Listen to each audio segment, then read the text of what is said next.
What's going on, guys, and welcome to episode 276 of #AskGSM here today for Wednesday, March 13th, 2019. I am Graham GSM Matthews. Hope you guys are doing well. And as of this recording, I believe we are a mere, 25 days out from WrestleMania 35, and I can't fucking wait. Not only is the event shaping up to be a very strong show, at least in my opinion, I'll be there with Alexis all weekend. We will be there all WrestleMania weekend long for all the festivities, including and not limited to WrestleCon, WrestleMania Access. We'll be there for the Ring of Honor New Japan Pro Wrestling G1 Supercard event at Madison Square Garden, NXT TakeOver New York, WrestleMania 35 itself, and then Raw at the Barclays Center on Monday night. Again, it's going to be an absolutely loaded weekend. Would not want it any other way. So before we get started here, guys, if you want to send in a question to the show, you can tweet me on the Twitter machine with your question at WrestleRant with the hashtag AskGSM.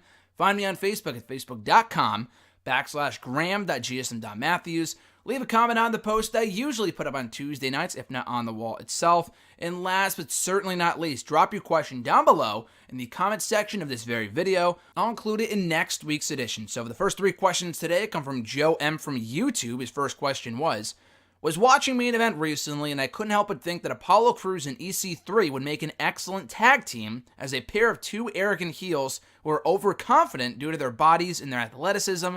I think a lot of great tag teams are able to hide each other's weaknesses and highlight their strengths. In this case, Apollo Crews is very good in the ring, however, the same cannot be said about him on the mic. And in contrast, EC3 is by no means a bad wrestler, but he'd definitely be in the lower half of wrestlers on Raw. However, he has proven to be great on the mic when they actually let him talk. What do you think about these two joining forces? Honestly, that's not a bad idea. Just with tag teams, you are absolutely right. I think the benefit of putting two guys together like that is where one kind of lacks. The other one can kind of make up for that with EC3. The guy's, like you said, by no means a bad wrestler, but Crews is infinitely better. And then with Crews, the guy really does not have that much charisma at all, but EC3 makes up for that in spades. So I think the two would be a very good pairing.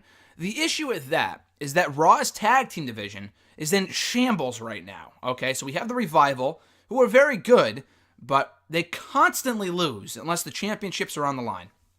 You have the Revival, and then you have Black and Ricochet, who are great, and then it just kind of drops off from there. Bobby Roode and Chad Gable, by this point, they're very good in the ring. They just do nothing for me as a tag team. They really don't. You have Heath Slater and Rhino, who I don't think I've seen on Raw in months. They have the Ascension, fucking losers. Heavy Machinery, not really sure what brand they're going to end up on, if they're going to end up on a brand at all. But they're good, but they've been relegated to comedy tag team status. So there's them. The B team, fucking losers. Zack Ryder and Kurt Hawkins, their gimmick is that they're fucking losers. So again, when it comes to EC3, Apollo Crews, I feel like if they did pair up and become a tag team, they wouldn't go anywhere. They'd be fed to Black and Ricochet or the Revival every single week. And the guys in the ring, I'm sure, would be a very entertaining tag team if they let them. But again, as you said, if they let them be as good as they actually are, that's the key thing there. Because Heavy Machinery, I think, could be a great asset to either tag team division on Raw or SmackDown. But because they've been written off as a comedic tag team in the last number of months, no one really cares at this point. EC3 and Apollo Crews, I feel, would be no different. They'd be on main event as this heel tag team, as you say. They'd be a heel tag team facing who? Heath Slater and fucking, Rhino at this point. The Ascension, the B team, like that doesn't really do much for me personally. They had the Lucha House Party, who I completely forgot about. They have the Singh brothers, technically. They have a lot of tag teams on Raw. Very few of them are actually interesting. So again, with Crews and EC3, I think you're onto something there. If this was NXT, I love the idea. Unfortunately, it's WWE, specifically Raw, and I don't think they're going to be going anywhere as a tag team. They would just amount to nothing. They'd be glorified enhancement talent for every other team in that division. I don't think it's a bad idea either, if only because it gets EC3 more television time. The guy's been barely promoted since he got called up from NXT. He's been in a few backstage segments. He's been doing a few things since getting called up with like the fucking SNL guys and a few other people.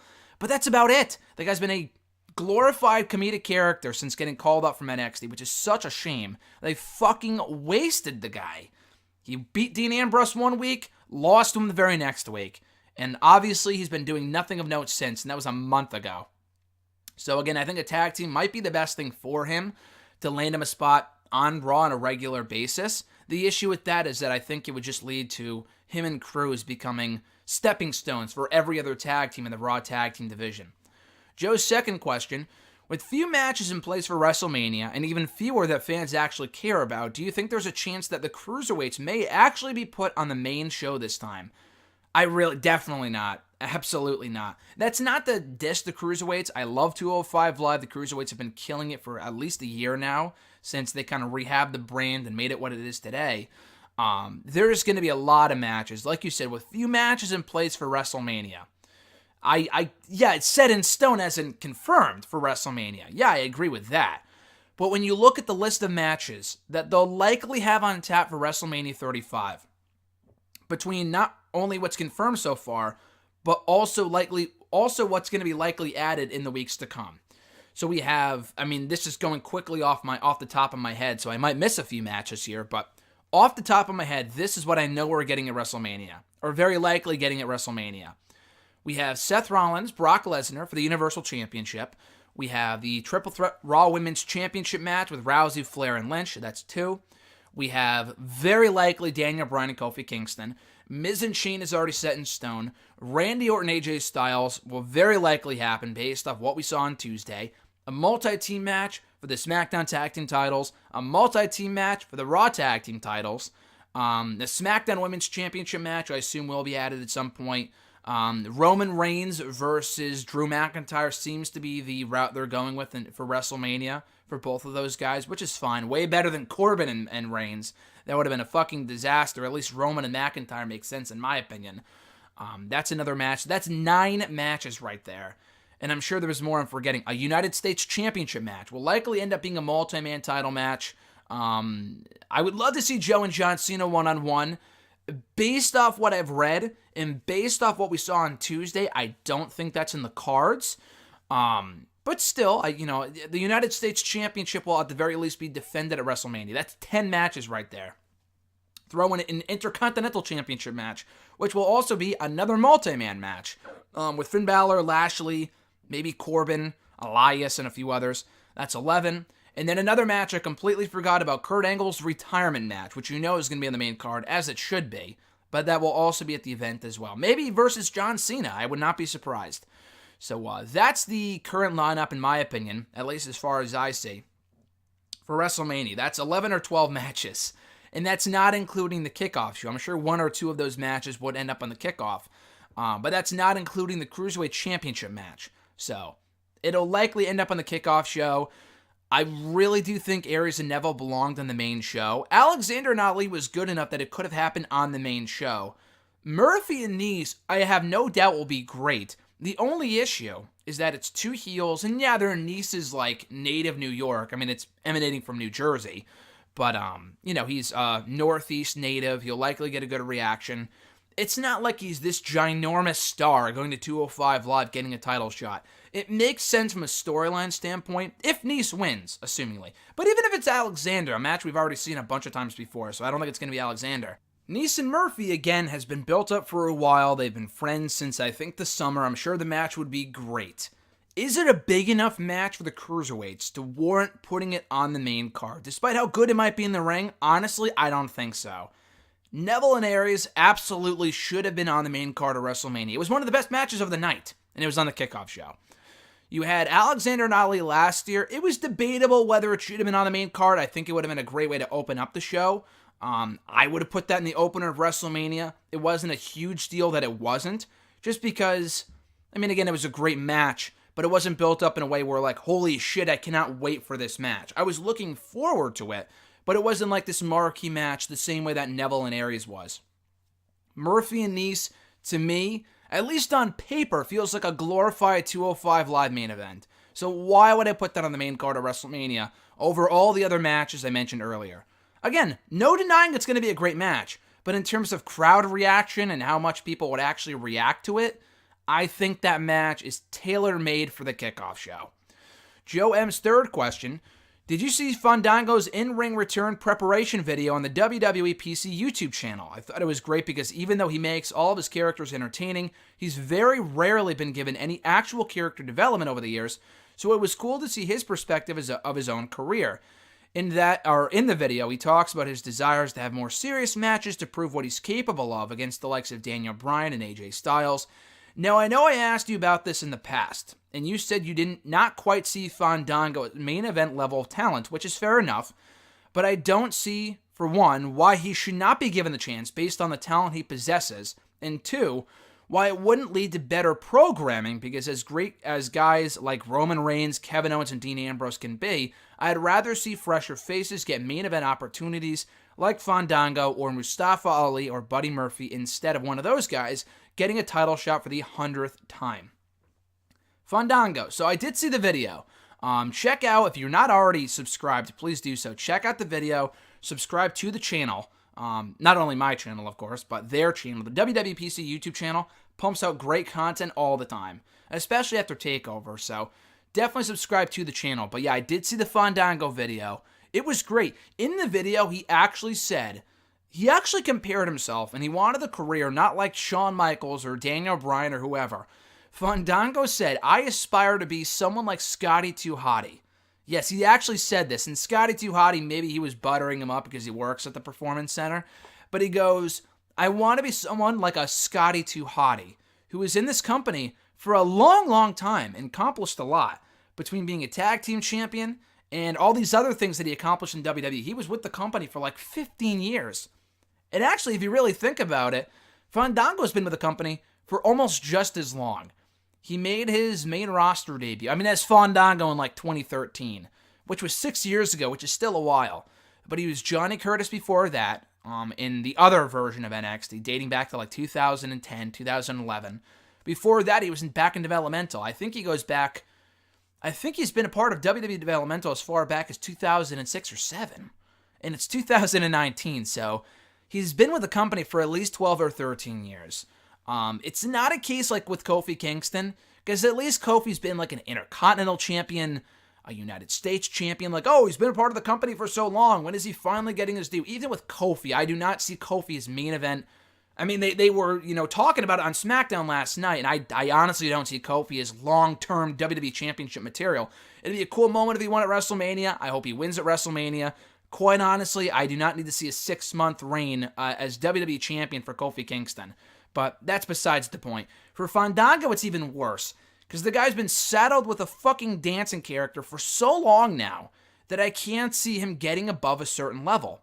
Because it gets to a point where they paint people into these corners with these characters where when they try to rehab them or repackage them into something else, you can't see them as anything else than what they were before.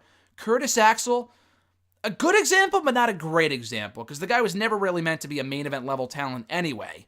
But they repackaged him in a Curtis Axel a few years ago, gave him the Intercontinental Championship, a title that probably Fandango should have won, which I think it was a match.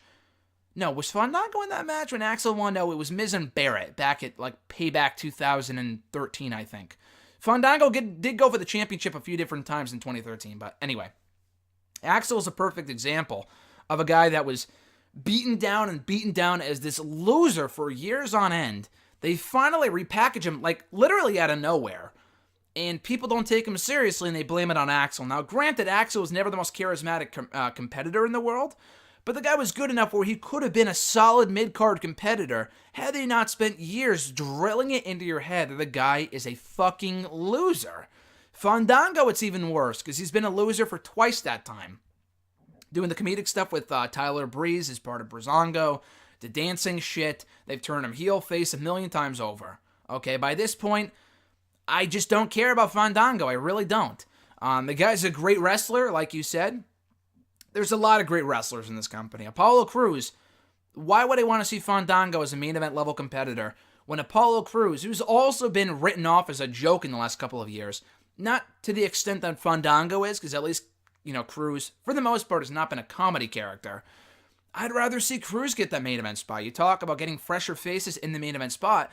Yeah, Ali's one of those people. I agree. Buddy Murphy could be one of those people. Fandango, one of those things is not like the other. I'm sorry, but Fandango is not in the same league as Mustafa Ali and Buddy Murphy. And yeah, Fandango has had good matches before. The guy's not great, though. I feel like people overrate the dude. He's very good, but he was also very good 10 years ago, and this company had a lot less great wrestlers. I'd rather see Ali in that spot, or Buddy Murphy in that spot. Fandango, even when he was Johnny Curtis, I never saw being like this future star.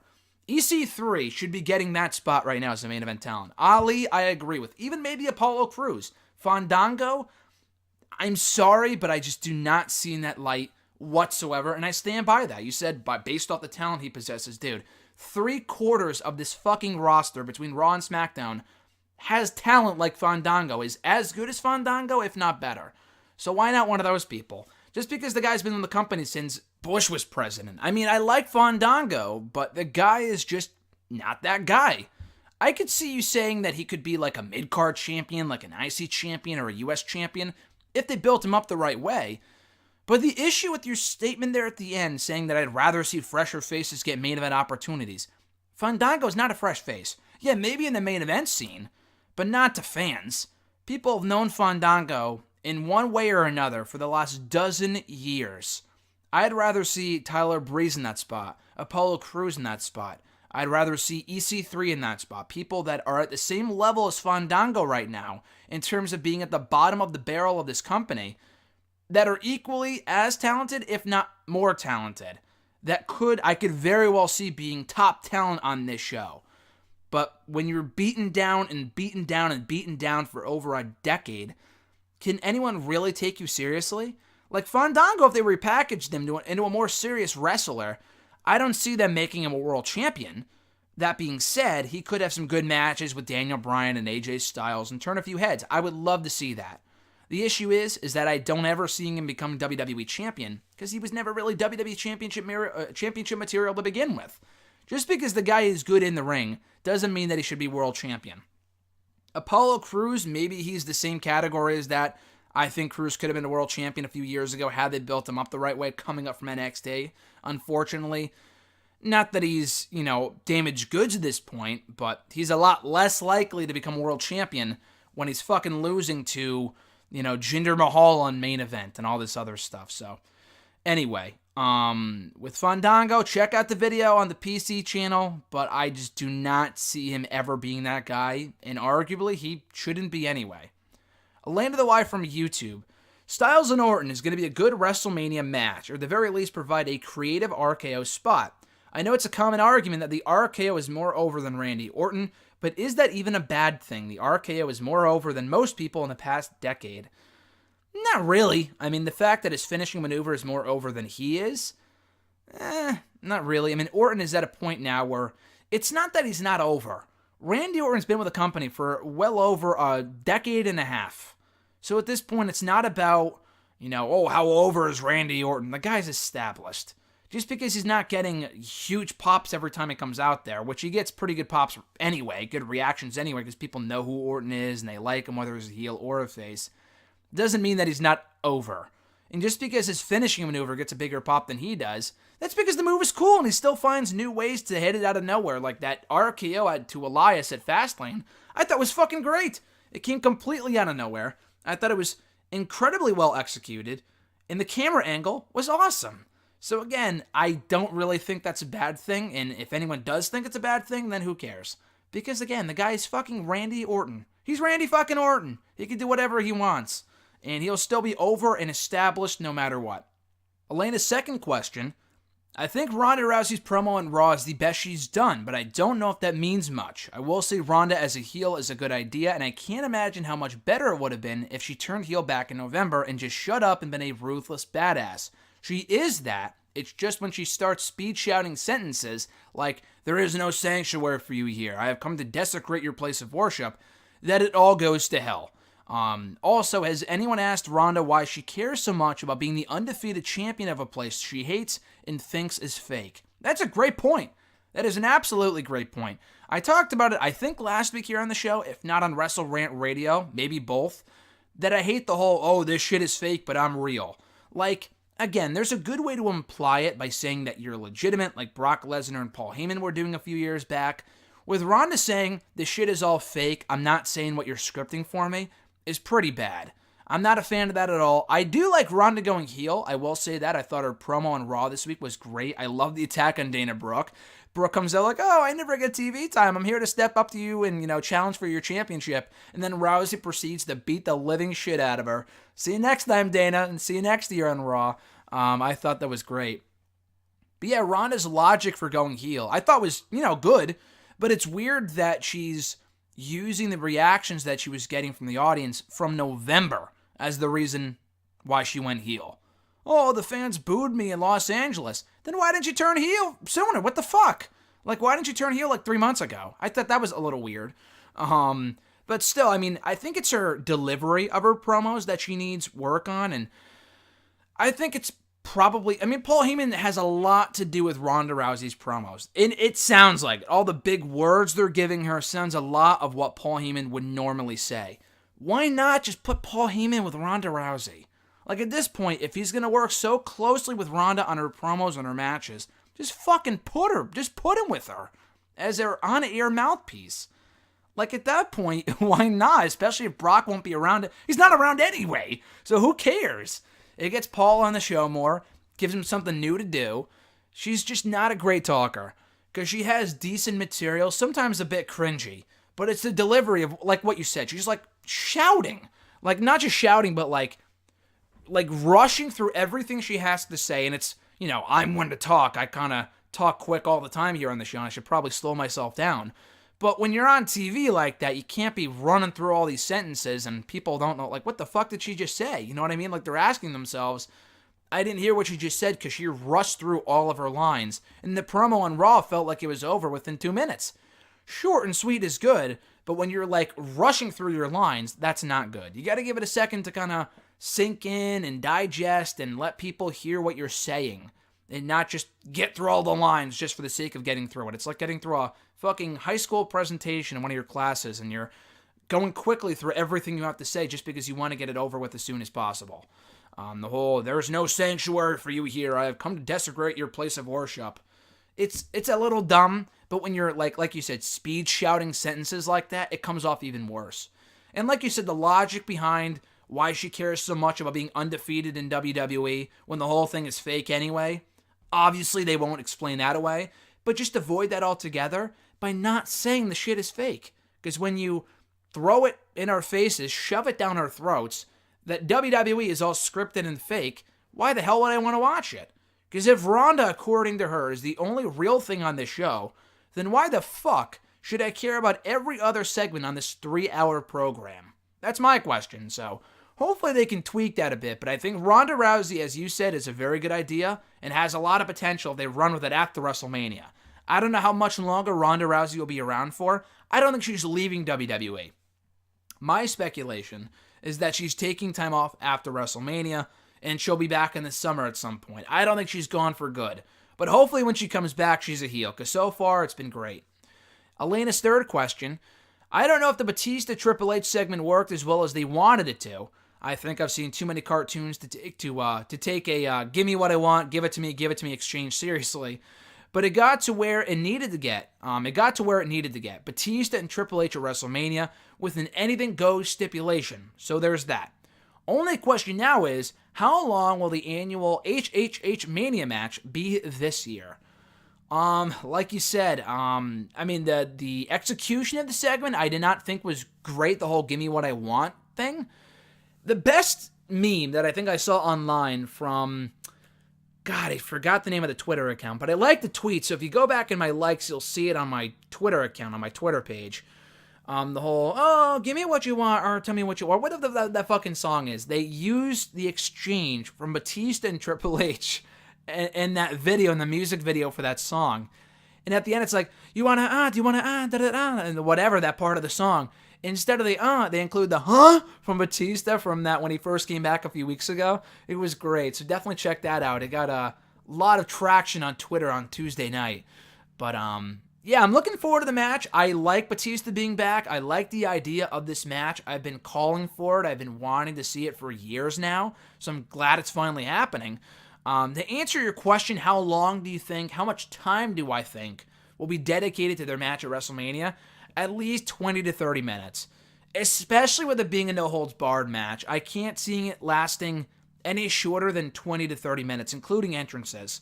And, whatever. They've had good matches before. Granted, that was 14 years ago, so I'm sure it won't be the same classic match like we got at Vengeance 2005 inside Hell in the Cell. That's honestly partially what I was hoping for when Triple H said, it's going to be on my terms. I was hoping he would say Hell in the Cell, because their first Hell in the Cell match was great. But then again, they've had one too many Hell in the Cell matches at WrestleMania in recent years, between Mania 28 and then Mania 32. Maybe it's every 4 years, so maybe they'll continue that next year. But so I think it's going to be a while, but if they can make good use of that time, make the match compelling, then I'll have no problem with it. But like even the Rollins match a few years ago, they gave that a little too much time, because too much of that match was spent on Rollins selling the knee, and it was just not all that exciting. I thought it was a really good match, but it could have been better if they, shortened it and cut it up a bit and had more action-packed action in there, action-packed stuff, as opposed to Rollins just selling for 20 minutes. Hopefully we don't see the same thing at WrestleMania, but at least this time Triple H is the babyface, so maybe it'll be different. But then again, the last WrestleMania we had Triple H as a babyface for was WrestleMania 29, also in New York, and he faced Brock Lesnar, also in a no-holds-barred match, and the match really was not that good at all. So, and I was looking forward to that match, and that match did not deliver in my opinion. So hopefully the case will not be the same come WrestleMania 35. Elena's fourth question: all I gotta say about Fastlane is that it was a fun show despite, or maybe in spite of, WWE's weird WrestleMania build. Daniel Bryan versus Kevin Owens versus Mustafa Ali is the best example of what I mean. Credit to all three for getting the crowd invested through sheer will, even if I don't get the intention of baiting and switching a suddenly red-hot Kofi Kingston with a trying to turn face Kevin Owens and Rey Mysterio at Royal Rumble 2014 Mustafa Ali. Did Vince just want to say if they could make it work? Again, it was a good show. I thoroughly enjoyed it. There were enough good things to outweigh the bad things, which there weren't many of anyway. The match was really actually very good. I thought it might have been the best match in the whole show.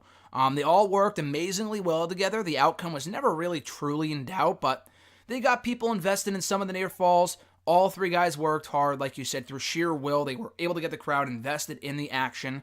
The baiting and switching a suddenly red-hot Kofi Kingston, it obviously is working out in the end. So people upset, Kofi didn't get the shot at Red Fastlane, what the fuck? Dude, he's getting the title shot at WrestleMania. So it was for the better. I don't like Kofi getting so many title shots before WrestleMania if he's going to be going for the gold anyway. So I'm glad they held off on Kofi. Obviously, regardless of the result of the gauntlet match next week, which he'll likely win, which I'll talk about soon enough, he's going for the belt at WrestleMania. So I don't understand why people are so up in arms about Kofi not getting the title shot last Sunday. He didn't need to. Daniel Bryan overcoming Kevin Owens and Ali I thought was great, because he won the match clean. He pinned Ali, not the guy that was coming back as a babyface in Kevin Owens. Ali, it sucked that he was put in that position to get booed because people really wanted Kofi, not Ali. Ali should have been getting this push from the get-go anyway. I think people forget that. But then he got hurt, so they gave it to Kofi Kingston. Our WrestleMania match could have very well been Daniel Bryan versus Mustafa Ali. That very likely could have been what we were getting at WrestleMania before Ali went down with the injury. Putting that aside, though, Bryan had two potential challengers in Owens and Ali that he needed to beat before he could fully focus on Kofi Kingston. Because like I said last week, I don't want another multi-man match for the WWE Championship at WrestleMania. I don't want to see Bryan versus Owens versus Ali versus Kingston. Bryan and Kingston is the best possible match they could do. The four-way sounds fun on paper, don't get me wrong, but the best story they can tell is Bryan and Kingston one-on-one. He needed to eliminate the threats of Kingston, or rather of KO and Ali on Sunday, and he did by winning that triple threat. So I don't see what the big deal is. Their way of getting from point A to point B, as the case with the women's matches, which is fucking stupid. The whole, suspended, unsuspended, suspended again, arrested, blah, blah, blah, all this other shit is incredibly confusing and convoluted. I understand that. But at least with Kingston, they're being consistent by having the deck stacked against them and will ultimately give him his WWE Championship match at WrestleMania. That's what I want to see. That's what I think they're going to do.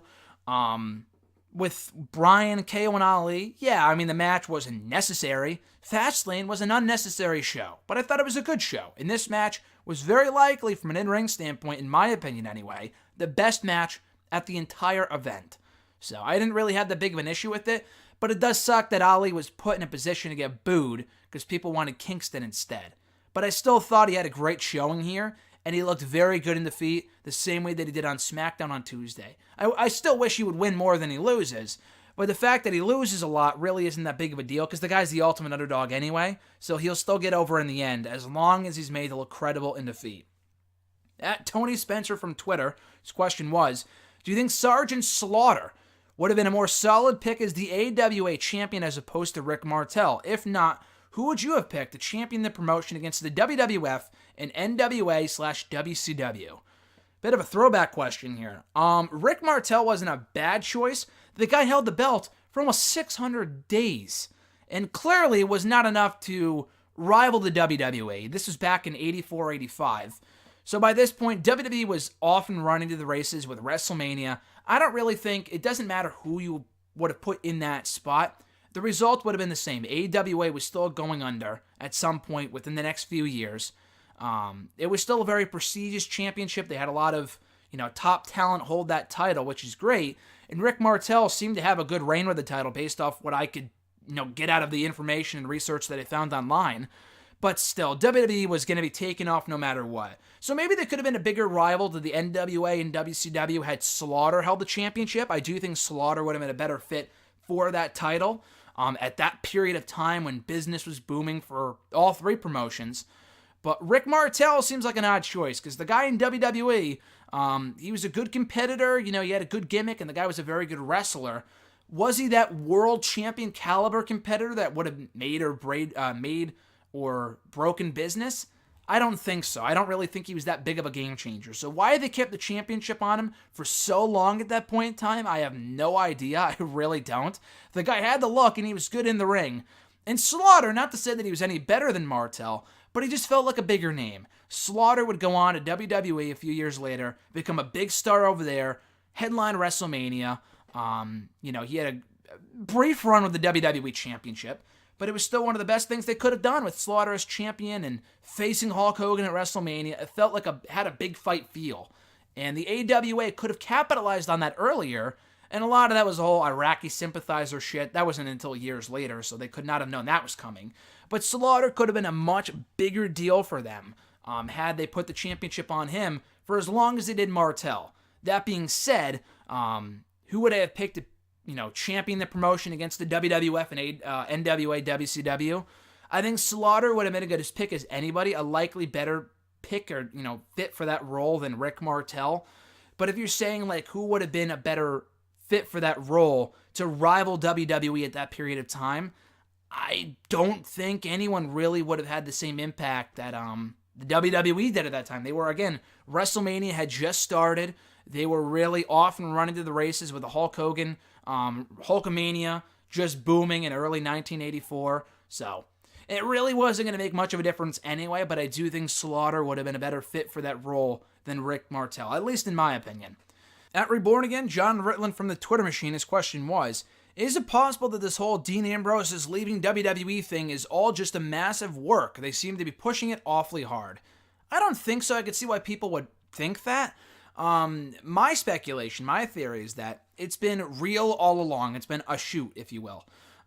If they openly acknowledge it on their own website, of course they're going to bring it into storylines on TV eventually. As they should. I mean, again, if you're going to go out on the website and say, yeah, Dean Ambrose is on his way out come April, why wouldn't you incorporate that into an angle on TV? So I'm glad they did. It took a little longer than I thought, because then the news broke about a month ago, like in early February.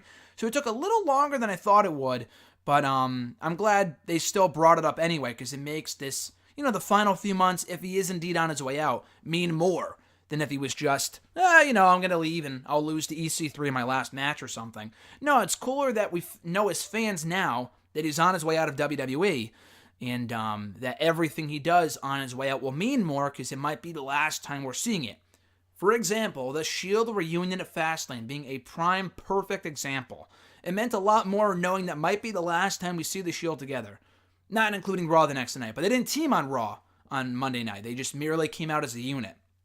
Their last match as the Shield came at Fastlane, won in the main event, Really cool moment, which I thought was awesome. But I don't think it's a work. He might end up staying. I'm not denying that. They announced that he was leaving a little early, which I was surprised about. That really goes to show that the guy was hell-bent on getting the fuck out of there. If he was denying months in advance that he wasn't sticking around. But a lot can change in 2 or 3 months. Roman Reigns is back. He's getting more TV time. He was in the main event of Raw this week. So he might end up sticking around after Raw. Who knows? I don't think it was a work, though. My guess is that Ambrose still leaves. I could see him staying. That's not out of the realm of possibility whatsoever. My prediction is that he ends up leaving anyway. And it's possible they wrote about his storylines on Monday's Raw. McIntyre beat him up pretty good at the end of Raw on Monday. So if he's not going to be involved in anything of note at WrestleMania anyway, unless it's like the Battle Royal, because it looks like they're doing Roman and McIntyre at WrestleMania. And that's fine. But then what do you do with Dean Ambrose?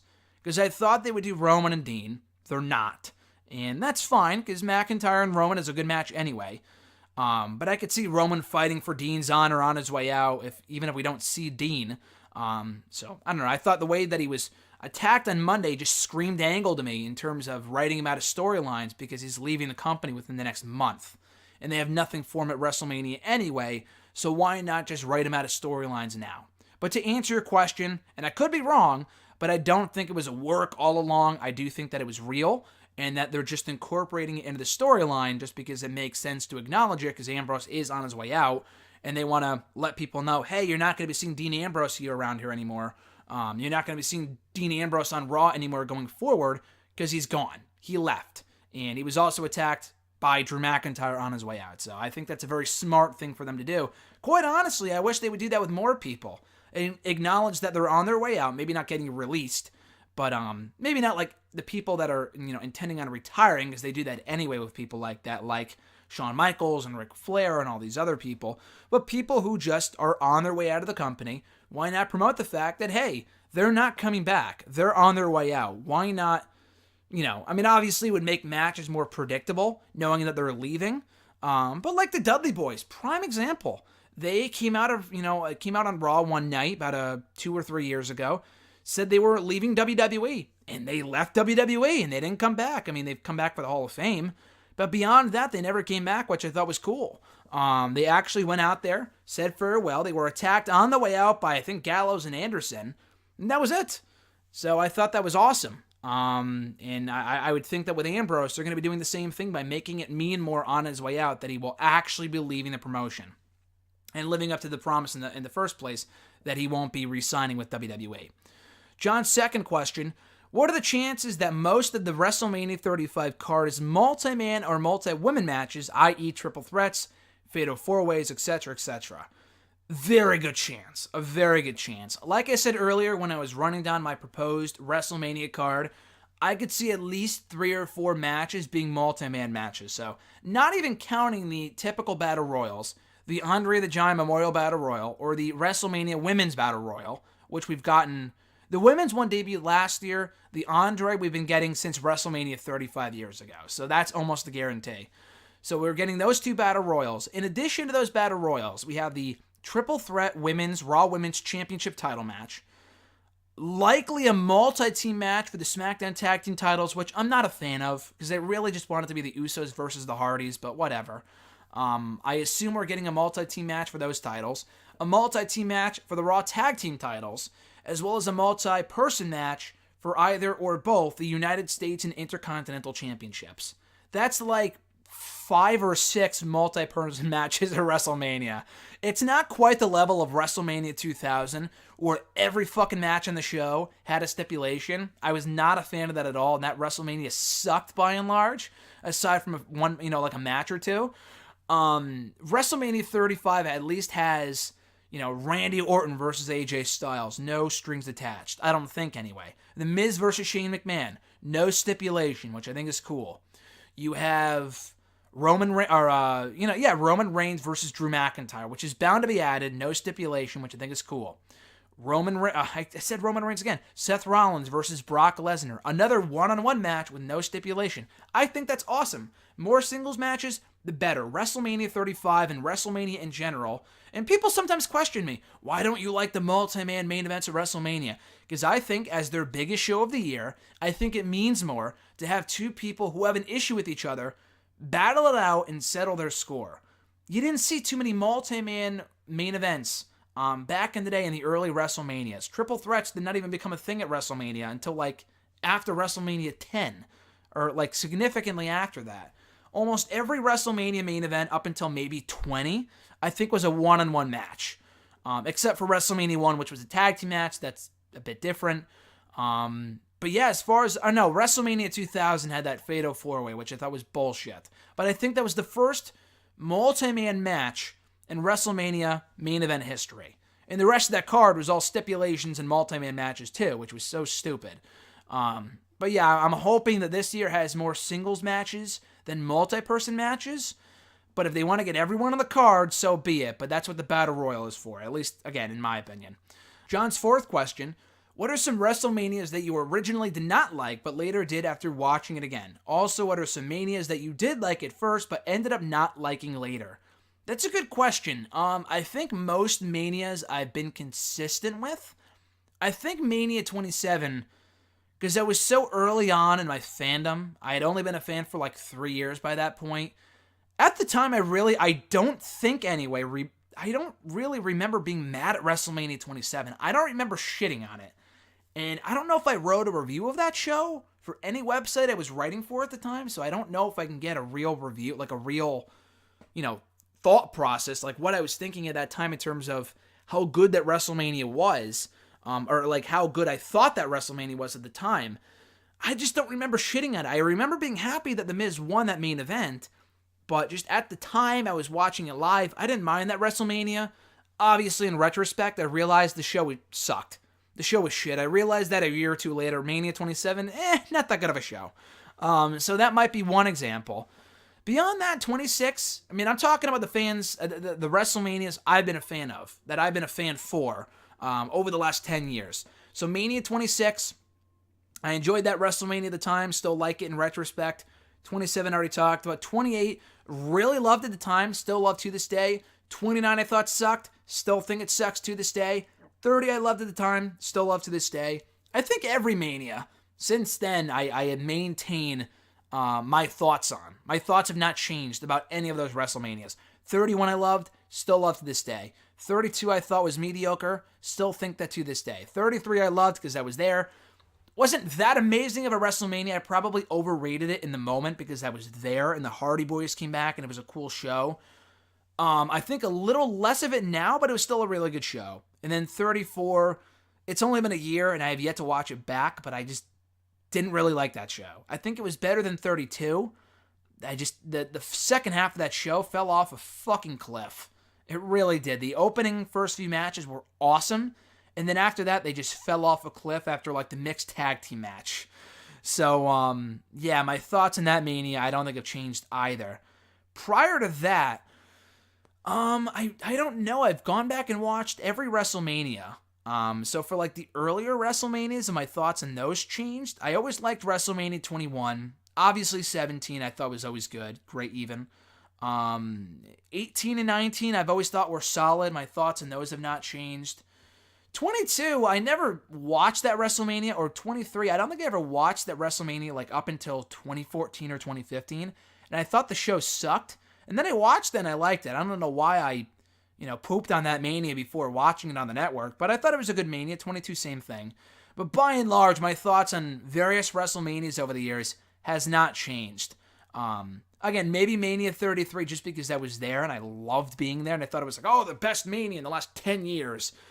I don't know about that. It was easily not as good as 30 or 31. I think I overrated it a bit at the time, but it was still a pretty good show. At We Gaza 1996, his question was, wouldn't it be great for Kurt Angle's last match to be against John Cena? Cena's debut match, and then Kurt's last match. It's a good story. No, I like that a lot. As Cena's not facing Samoa Joe for the United States Championship, which he should be, and I'm kind of pissed that he's not, based off what we saw on SmackDown on Tuesday, Cena and Angle, quite honestly, makes the most sense. It would be a good match. Gives Cena a spot in the WrestleMania card that's not random. They have history. I think even Curtis said, I want my last match to be with John Cena. I could be paraphrasing here. I could be lying. Maybe I'm thinking of someone else. I could have sworn that Kurt said when he first came back to the company a few years ago, I would love to face John Cena again. I would love to retire against John Cena. Cena is also the same man that put him into the Hall of Fame back in 2017. So they have that history too. Like you said, Cena debuted against Kurt Angle on the main roster back in June of 2002. Now Kurt's last match would be against John Cena, and Cena would likely win, which is fine. But I think that'd be great. It wouldn't by no means be a classic by like along the lines of what we saw years ago in 2002, 2003, 2004, 2005. But I'm sure the match would still be good, and it would be a good way for Kurt to go out. So I honestly expect that at this point. I honestly expect Angle and Cena to be added to the WrestleMania card. Maybe they'll hold off on announcing Cena as Angle's opponent until Mania itself to make it a bigger surprise, which would be fine too. But yeah, I'm all on board for Cena and Angle at WrestleMania. Next question comes from the beautiful, the one and only, the greatest girlfriend in all of time and space, at Lex the Giacomo on the Twitter machine. Her question was, who do you think should get a movie about their main roster debut made next? We saw Paige. Who else would be good for a movie? AKA, or P.S. I love you. She didn't write I love you in the question, but I was sitting next to her when she wrote the question when we were watching SmackDown on Tuesday, and she wanted to add that in the tweet as well, but she forgot. So, I love you too. But to answer your question, and that's a very good question because, and she also added this to me when we were watching SmackDown on Tuesday, she wasn't talking about someone like a Roman Reigns, like an obvious candidate, that you would expect to see a movie made about them. I'm thinking like someone in the mid-card, someone that we're not expecting, someone with a great story. And I should have gone through the roster list and made a list of who I thought would be good candidates to get movies made about them. And obviously like a Zack Ryder, like you would never know this, but that he had cancer too. Zack Ryder, I think, had cancer in high school and he overcame it and went on to become a WWE superstar. So maybe Zack Ryder. But yeah, I mean, it wouldn't have to be necessarily about their main roster debut. It could be really about their career, and it would be equally interesting. But, I mean, Zack Ryder, I don't know how many people know Zack Ryder, but that might be a cool story. Kevin Owens, his documentary that they put out a couple years ago, the Fight Owens Fight DVD, I thought was awesome, and his road to WWE through Ring of Honor and his family stuff I thought was great.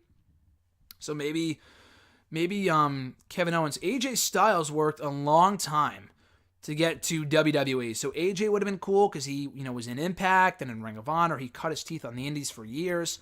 So I would say AJ Styles, I mean, his story is not as, personal as Paige's was in terms of family stuff, but you could always exaggerate some stuff if you wanted to. I would say probably AJ because he worked a long time to get to WWE, and it was a great moment when he finally arrived. And you could talk about his time at Impact and leaving and going over to Japan and Ring of Honor. He was anywhere that was anywhere for a long time before coming to WWE. So yeah, probably AJ Styles would be my guess. Next question comes from at RJ_Marceau. I'll see you at TakeOver, Mr. Marceau. Speaking of which, his question was, what should NXT do for the championship match at NXT TakeOver New York? So this question might be outdated by tomorrow or even today. I think they're taping the next batch of NXT TV tapings tonight from Full Sail. It's the last batch of tapings before TakeOver, so we're obviously going to find out tonight if you read the spoilers or have a fucking Twitter account what they're doing for the title match at TakeOver now that Tommaso Ciampa's been hurt. My guess, as of right now, is that they do some sort of multi-man match or like a mini tournament. I say no to the tournament just because we're literally in the middle of one right now at the Dusty Rhodes Tag Team Classic. To do another feels like overkill. But NXT does tournaments great, so they do tournaments tremendously well. So if they wanted to do another one to crown a new NXT champion at TakeOver, that'd be fine too. I think Solomonster actually pitched that on a show this past week. I thought it was a great idea. If not, a multi-man match would be just as good. Who would you put in said match, though? I was talking about this with RJ over text a few days ago. Gargano, obviously, because he was probably going to be going for the championship anyway. Gargano, I mean, it would be easy to do Gargano, Black, and Ricochet. The issue with that is that all three guys are technically on the main roster. I don't know about Gargano at this point, but Black and Ricochet absolutely are. They're on Raw and SmackDown every fucking week, which is great, but that means they're not becoming NXT champion. Black was already NXT champion anyway. Ricochet would be cool if he won the belt, but he's on the main roster, so we know he's not winning. So I feel like that's too obvious. I would throw Adam Cole in there, maybe Matt Riddle. Velveteen Dream has a championship of his own already. So like Gargano, Ricochet, and Cole might be good. Yeah, I think the three-way with Gargano, Black, and Ricochet makes a lot of sense because they all have history. Gargano faced Black at TakeOver. He faced Ricochet at TakeOver. Black and Ricochet are tag team partners right now. That makes the most sense. The only issue is that we know that neither of those guys are winning, like I said earlier. So that's why I would throw in Riddle or Cole, who currently don't have anything slated for TakeOver unless they're going for the North American title, which seemed to be teased a few weeks ago. So either one of those matches would be fine. But yeah, I'm excited to find out. I want to find out on NXT TV, but I feel like I'll end up getting spoiled on Twitter in the next couple of days. Or as soon as tonight anyway, so I'm looking forward to that. RJ's second question, what is or was worst, Raw's tag team scene or Raw's current tag team scene or the Cruiserweights on Raw in 2017/2018? Well, first of all, the Cruiserweights weren't really on Raw for most of 2018, which was good because they belong on 205 Live anyway. I hate the whole, we're going to appear on Raw and give you a snippet of what to expect on 205 Live, because it just gives people reasons to not watch 205 Live when they're given fucking like 2 matches or 2 minutes for their matches every fucking week on Raw. So I'm glad they're not doing that anymore, and they just keep them relegated to 205 Live. They're not given much exposure, but I like them being put on the kickoff shows and stuff like that. It's better than nothing, because they're on the network anyway, so what's the harm in doing it? But yeah, what is worse? The Cruiserweights in 2017 were pretty bad. At least there was a bright spot with Neville, so I'm going to go with the Raw current tag team scene, because I like the Revival, they're booked like shit. Black and Ricochet are great. Everyone else are fucking losers, or I just don't care about them. So I'm going to say Raw's current tag team scene. The Cruiserweights were not booked amazingly well whatsoever in 2017, at least on Raw. But if nothing else, you had Neville, who was booked to look very strong for most of 2017. So at least you had that. He had the great series of matches with Austin Aries. He had a great match with Rich Swann, a great match with Jack Gallagher. He had a few great matches with Akira Tozawa. So yeah, I think the Cruiserweights, although their presence on Raw was not, felt all too often on Raw in 2017, it was way better than the current Raw tag team scene, which currently consists of almost all losers. At least the Cruiserweights had a few credible competitors that I would look forward to watching to every Monday night. At Jeremy8911 from Twitter, do you think Kofi versus Bryan should main event WrestleMania? I don't. I want Kofi and Bryan to happen at WrestleMania one-on-one. I'm sure there will be some sort of stipulation to stack the odds against Kofi Kingston, and that's fine. It's not main event worthy. I don't even think the match itself is WrestleMania worthy, but they built up Kofi enough to the point where I could see him going for the belt at WrestleMania, and I want him to win the belt at WrestleMania. But it by no means should it main event.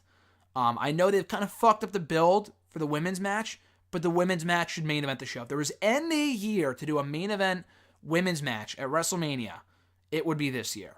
Why ruin that for Kofi Kingston in the main event of WrestleMania? I don't see what purpose that serves.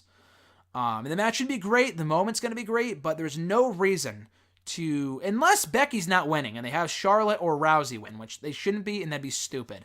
I think they're main eventing WrestleMania and Becky's winning, and that's the way that it should be. Even if Kofi wins, I would not go off the show with that.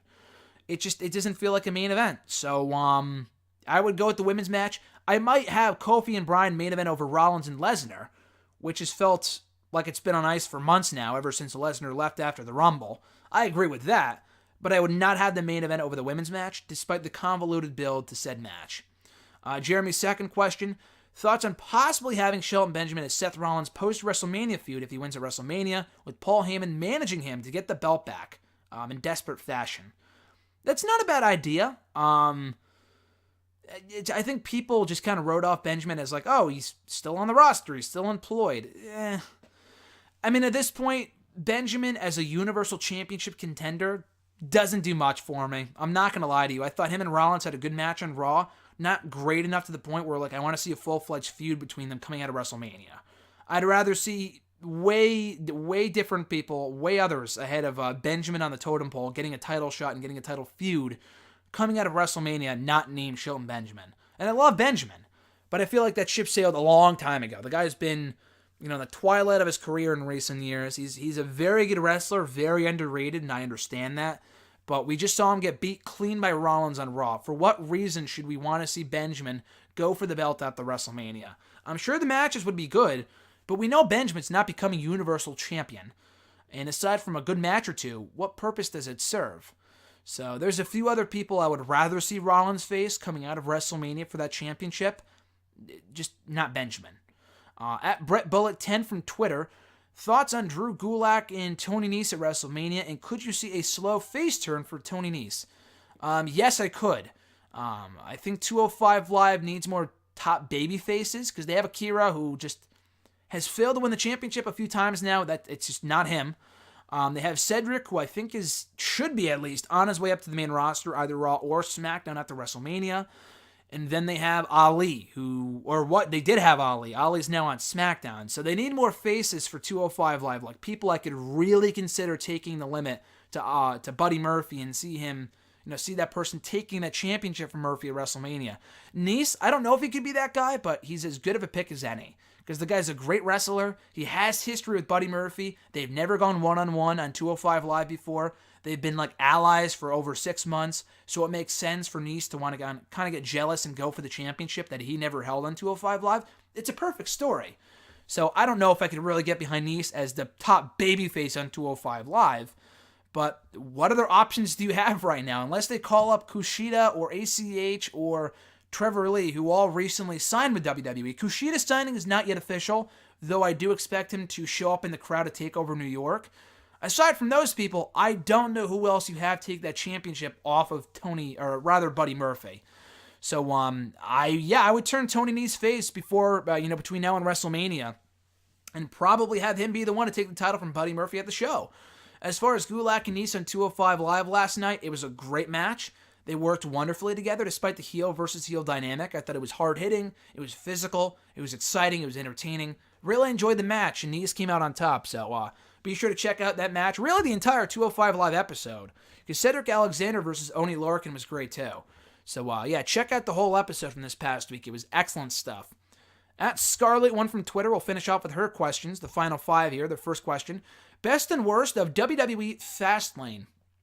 So I thought the positives outweighed the negatives on this show. In my opinion, the positives included the main event. I thought the Shield versus McIntyre, Corbin, Lashley 6-man tag team match was very good. I thoroughly enjoyed the match. The Triple Threat WWE Championship match, which was arguably the best match in the whole show, between Bryan, Owens, and Ali. Great match. The 4-way for the U.S. title, Samoa Joe, Rey Mysterio, Andrade, and R-Truth, I thought was great too, despite the predictable outcome. Even the Raw Tag Team title match, that was great. The Revival, Black and Ricochet versus Rude and Gable, great match. Really loved it. And even the opener, the Usos versus Shane and Miz, I thought was also a good match. And Shane's heel turn, I thought was awesome, because I was not expecting it. So, again, I thought the pay-per-view had a lot of bright spots and a lot of good matches. The only negatives on the show that I could really think of were the Elias stuff, was kind of random. It did lead to the Styles and Orton segment, which was fine, so I wouldn't include that in the worst of Fastlane.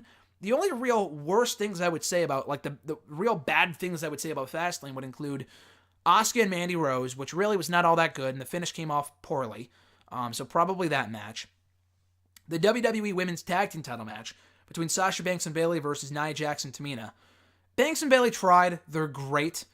Nia Jax and Tamina, they're just terrible. They're fucking atrocious. They're awful. The match really was not that good. The women tried, but it wasn't good. At least because of Jax and Tamina. The post-match angle was decent, though, with Beth Phoenix and Natalya. I thought that was well done. But the actual match was no good.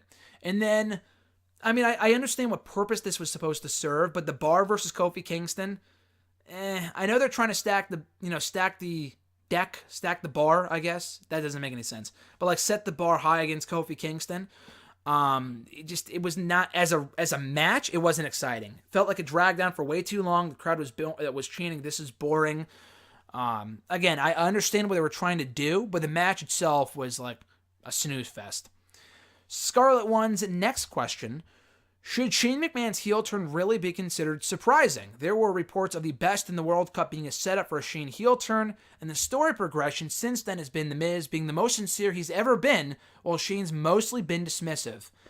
You're right, it absolutely makes perfect sense. But the issue was that Miz is a natural heel, and it felt like again, the way that I saw it, I know The Miz was being sincere in recent weeks, but I saw him as being too sincere.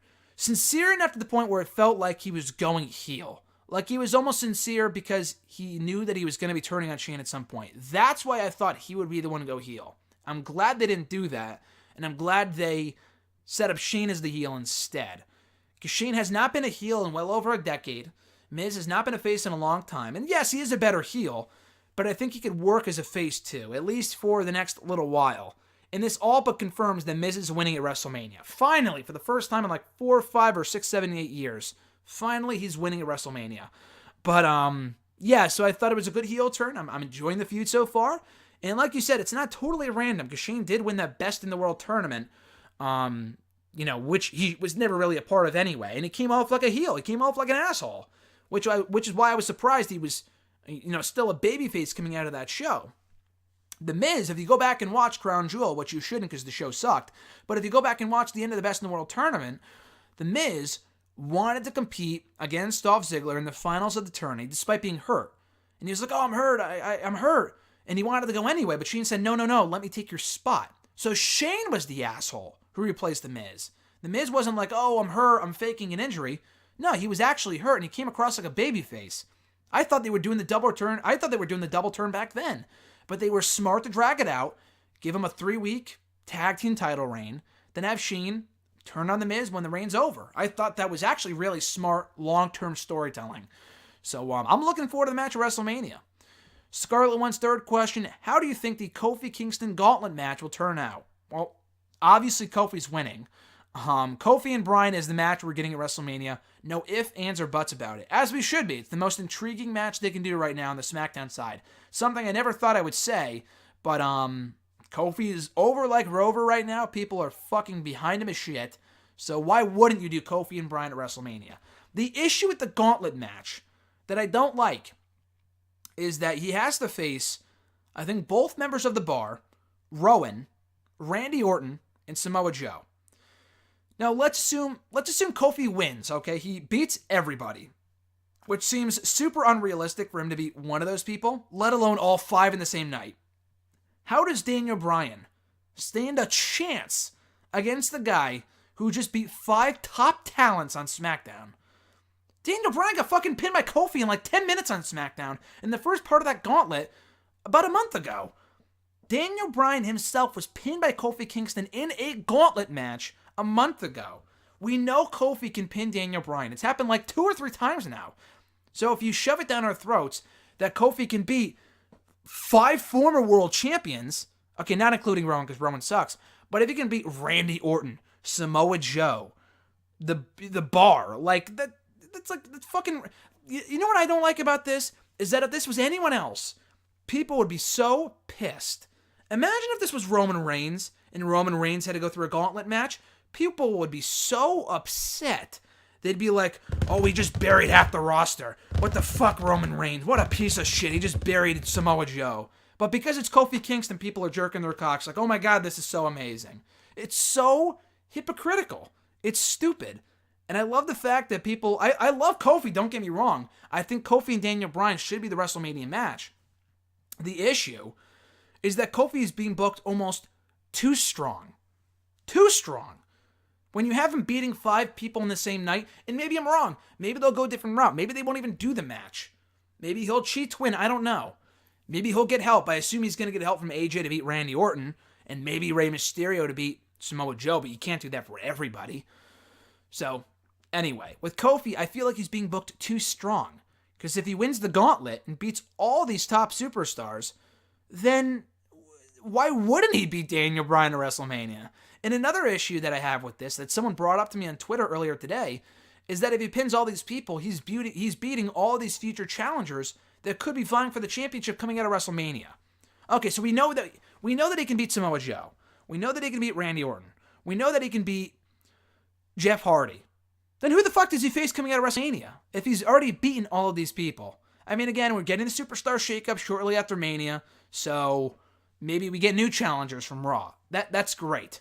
But I feel like if he's beating all of these people, that just, I don't know. I love Kofi, but they're booking him almost to a point where it's like, okay, you didn't see Daniel Bryan.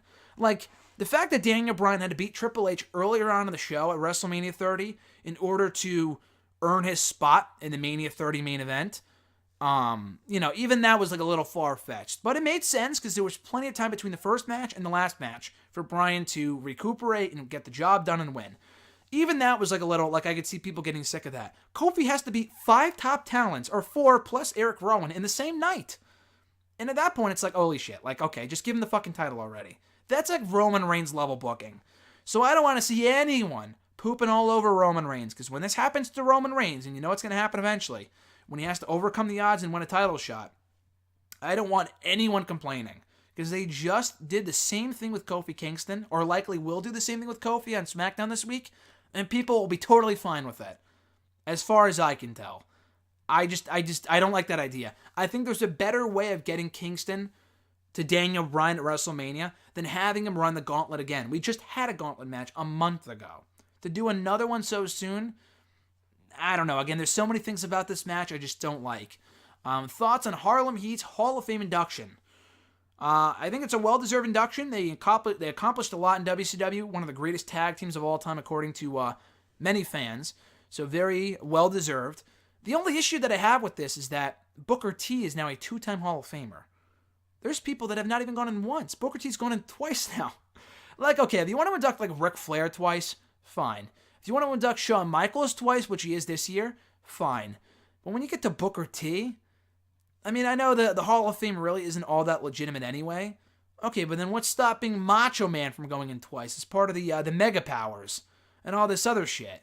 You know what I mean? Like, it just doesn't make any sense. I could see the NWO going in with Scott Hall and Kevin Nash going in twice and Hogan twice. That's fine. But why Booker T? Why put in Booker on his own if you were going to induct Booker as part of a tag team? Obviously, they didn't know that back in 2013 when they inducted Booker on his own. But I feel like they put in Booker way too soon. It was way too early for Booker to be going into the Hall of Fame. This basically means that everybody's going to go in twice. Edge has already gone in, but I could very absolutely well see him going in again next year with Christian. So Christian goes in, but then Edge goes in twice. I don't know.